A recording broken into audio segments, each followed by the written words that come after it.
pag-aaralin ka namin. Ha? Talaga po, sir? Maraming salamat po, sir. Pwede ka na mag-start bukas. Promise po, sir. Gagalingan ko po.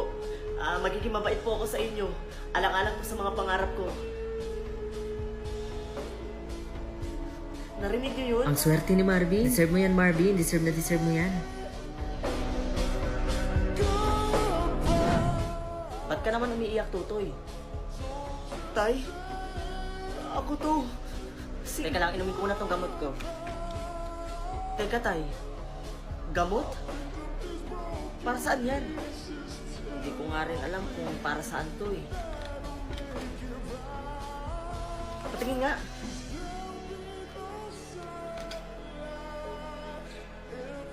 Teka. Gamot to para sa mga may Alzheimer ah. May Alzheimer ka, tay? Just like the clouds, my eyes will do the same.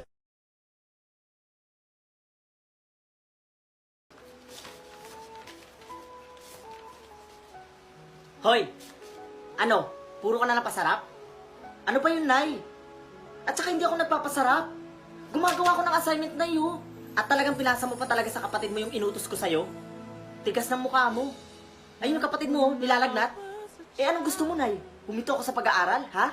Tapos hindi mo papakilusin ang bunso mo? Sana hindi niyo na lang ako pinag-aral. Hindi na lang dapat ako nag-aral. Walang hiya ka talaga? Sana, Nay, ginawa niyo na lang akong katulong. Kasi ako, Nay, may pangarap ako. May pangarap ako para sa atin, kaya ako nagsisikap mag-aaral. Anong gusto niyong gawin ko? Pag hindi naman ako nag-aaral, may masasabi kayo sa akin.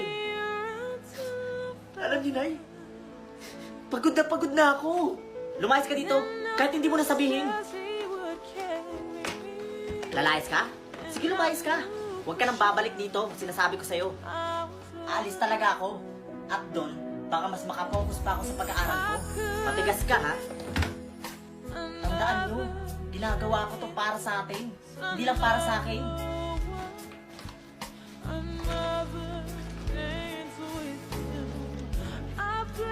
Anak!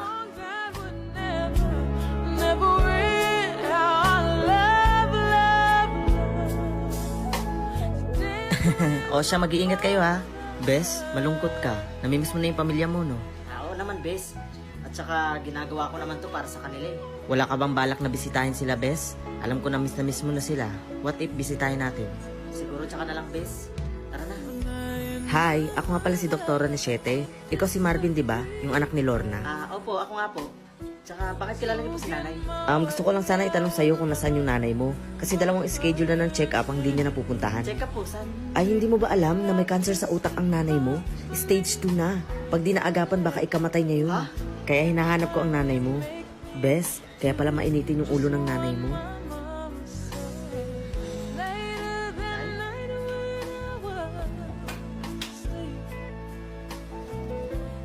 Nay! Nay? Nay? I could steal one final glance, one final step, one final dance with you.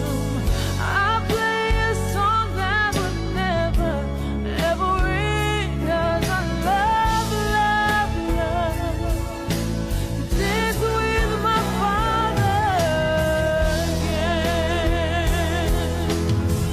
Sometimes I listen outside my door. I hear my mother cry for him. Ayun lang ba pare? Naku, may solusyon ako dyan sa problema mo. I-download mo na ang Litmatch. Litmatch? Oo pare, alam mo ba sa Litmatch, marami kang pwede maging kaibigan doon. At higit sa lahat, maraming magaganda at pogi doon. Ay talaga ba? Ang ganda naman ng Litmatch na yan. Oo pre, at alam mo ba na may bagong feature ang Litmatch? Ito ang Instant Chat. O ano pang hinihintay mo pare? I-try mo na ang Litmatch.